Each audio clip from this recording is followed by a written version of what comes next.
Pinalak ko.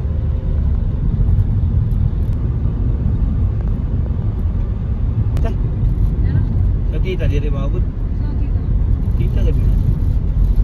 Sa panirungan.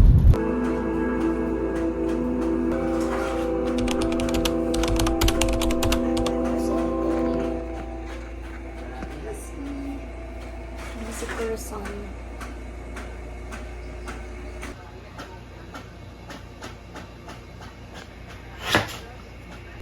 Siya.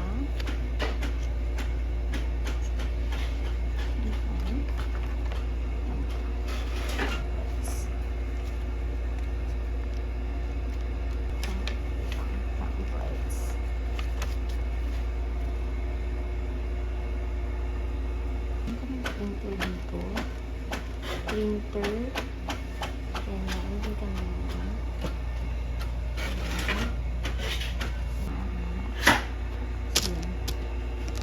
Magnetic sheet non-adhesive paper.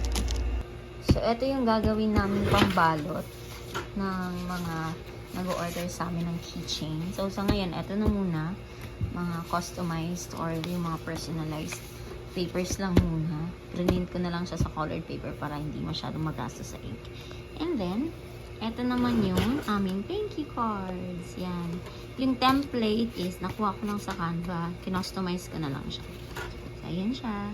And then, print ko na lang din sa vellum paper. So, sa ngayon, kasi nag-start pa lang naman kami. So, eto na lang muna. Assignment nyo na.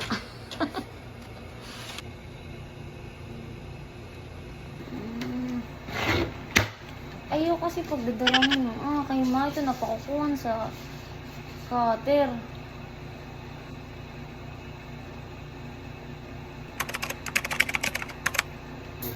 Ayun. Wow! Okay, so ito yung mga gamit namin. Yung mga papers na gagamitin namin kapag meron magkakaprint. So, ito yung mga photo. Ito yung sa sticker paper, yung laminating films, photo top, vellum, tsaka meron din kami ayan, so photo paper na rough.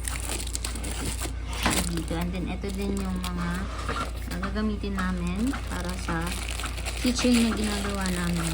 So, ito yung first ever product na gagawin namin para sa Teacher's Day. So, bibenta namin to sa halagang 15 pesos lang.